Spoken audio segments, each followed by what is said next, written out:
ఒకసారి రెండుసార్లు అయితే పర్లేదు సార్. నేను గతంలో చాలా సార్లు చెప్పాను, మాట్లాడుతుంది చాలా తెలియదు. అయినా వినకుండా పదే మాట్లాడి ముఖ్యమంత్రి మాట్లాడిస్తాయి వచ్చాను సార్. సో మాకు ఇది డెత్ రేట్ అనిపించి మేము ఇచ్చేస్తాం. ఇలా వైఎస్ఆర్సీపీ రాష్ట్ర అధికార ప్రతినిధి ఒక అతను నాగార్జున యాదవ్ అతని పేరు. అతను గౌరవ ముఖ్యమంత్రి చంద్రబాబు నాయుడు గారిని ఒక లైవ్ షోలో మాట్లాడుతా అలిపిరి బ్లాస్ట్లో వెంకటేశ్వర స్వామి దయ వల్ల చంద్రబాబు నాయుడు గారు అప్పుడు తప్పించుకున్నారు, కానీ ఈసారి తప్పించుకోడు, వెంకటేశ్వర స్వామి ఈసారి తప్పించడం అన్నాడు. ఎంత కండకవరం ఆయనకి నాగార్జున యాదవ్. ముఖ్యమంత్రి గురించి మాట్లాడుతున్నావా లేకపోతే వార్డు మెంబర్ గురించి మాట్లాడుతున్నావు అనుకున్నావా? ఆ విషయానికి వస్తే ఏ వ్యక్తి మీదైనా సరే నువ్వు డెత్ రేట్స్ ఇస్తావా? ముఖ్యమంత్రి గారి మీద డెత్ రేట్స్ ఇస్తున్నావా? నువ్వు బెదిరింపులు చేస్తున్నావా? ఈసారి తప్పించుకోవాలంటే ఏంటి? నువ్వు నీ పార్టీ నాయకులు ఆయన మీద అటాక్ ప్లాన్ చేస్తున్నారా? నువ్వు నీ నాయకులు లేకపోతే నీ ఆధ్వర్యంలో కానీ నాయకుల ఆధ్వర్యంలో కానీ ముఖ్యమంత్రి మీద ఏమైనా దాడి చేసేటువంటి కుట్రకు తెరలేపారా మీరు? ఈ విషయం మీద ఇవాళ జిల్లా ఎస్పీ గారిని ఒక కంప్లైంట్ ఇవ్వడం జరిగింది. ఎస్పీ గారు కూడా కంప్లైంట్ తీసుకున్నారు. మేము కుప్పం డిఎస్పీ గారు కూడా ఫార్వర్డ్ చేస్తా అన్నారు ఎస్పీ గారు.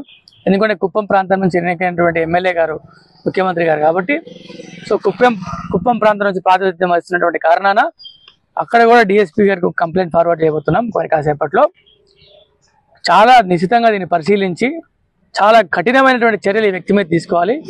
గత 5 సంవత్సరాల వైఎస్ఆర్సీపీ పాలనలో ఈ సదరు వ్యక్తి నాగార్జున యాదవ్ అనేటువంటి వ్యక్తి చాలా చవాకులు పేలి లోకేష్ గారి మీద కానీ చంద్రబాబు నాయుడు గారి మీద కానీ వాళ్ళ కుటుంబ సభ్యుల మీద కానీ అనేక సందర్భాల్లో చాలా చవాకులు పేలాడు.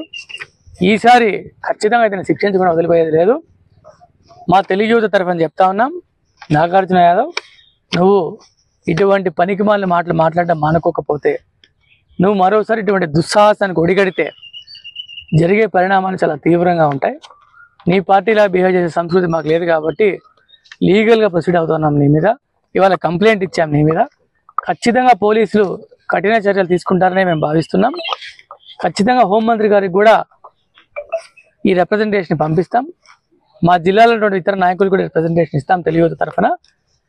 ఇటువంటి నీచపు మాటలు మాట్లాడే వ్యక్తి ప్రజాస్వామ్యంలో ముఖ్యమంత్రి స్థాయి వ్యక్తి మీద ఈసారి దాడి జరిగితే తప్పించుకోలేడు, వెంకటేశ్వర స్వామి తప్పించడు అన్నటువంటి ఎంత ఖండకారమైన మాటలు మాట్లాడాడు. మా నాయకుడి మీద మాకు ప్రేమ ఉంది, ఈ రాష్ట్రం మీద మా నాయకుడికి ఒక బాధ్యత ఉంది.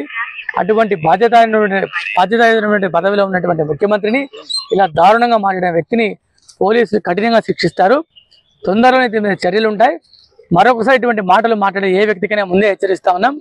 మీరు ముఖ్యమంత్రి స్థాయి వ్యక్తులను కానీ లేకపోతే మా నాయకులు కానీ మా పార్టీ నాయకుల్ని ప్రభుత్వంలో మా పెద్దల్ని కనుక ఇటువంటి బెదిరింపు మాటలకు ఒడిగడితే సమాధానం ఎలా ఉంటాయో ఈసారి చూస్తారు. చాలా తీవ్ర పరిణామాలు చట్టపరంగానే జరుగుతాయి. మీకు వేచి చూడండి దీని మీద.